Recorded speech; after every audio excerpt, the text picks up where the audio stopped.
Most people now recognize the name Now I Lay Me Down to Sleep, and Now I Lay Me Down to Sleep was founded in 2005 by myself and Cheryl Haggard, who Cheryl will be here tomorrow, which I'm excited about that. Cheryl lost her son Maddox in 2005, and I did not know Cheryl. She had seen my work in a hospital display and really was impacted. And knowing that she was taking her fourth child off of life support, she wanted, he was 10 days old, and she wanted to have something like she was seeing. She knew that she would never have anything of this child.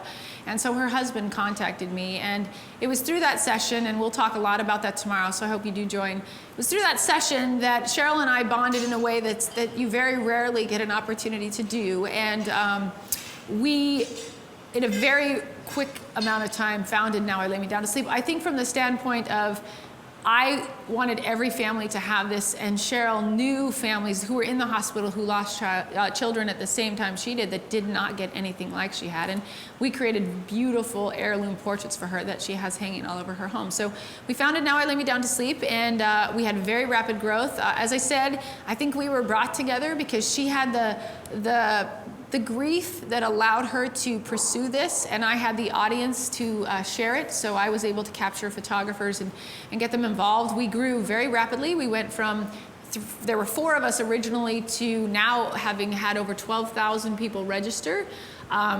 And we are in 42 countries, so it's really amazing. But as far as registration, out of the 12,000 that have become photographers, we turn down, honestly, 8 out of 10. And it's not that we want to let them go, but this is a skill that you have to be prepared. There are no retakes, and very rarely has it happened, but if something goes wrong, it can never be brought back. So we do have a rigorous expectation.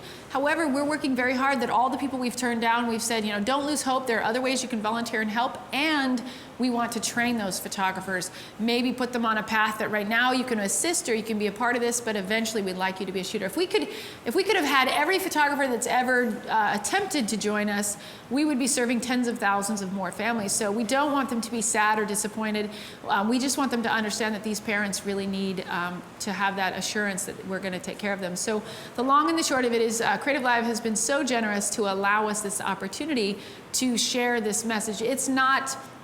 This is a working show. This is how to do it. This isn't touchy-feely. We're going to cry all day, I promise. There is some emotion you can imagine that you're going to feel, but on the other side of it, we're going to show you what it's like, how to work with bereaved parents. We're going to talk to you about the process of becoming a member, what our expectations are.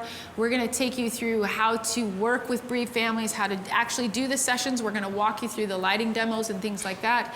And we're going to really give you a broad perspective of, is this something that you can do?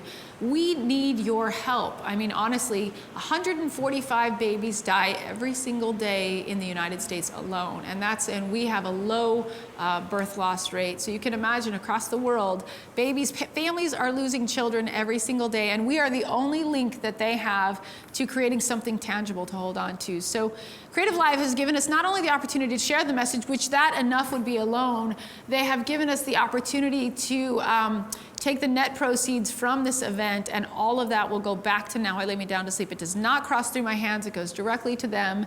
That money is used to continue to educate, to train photographers, to keep a working staff. We get calls every day from all over the world, and the worst thing in the world is when we have to turn to a parent who's about to lose a child and say, we're sorry, we don't have anyone that can help you.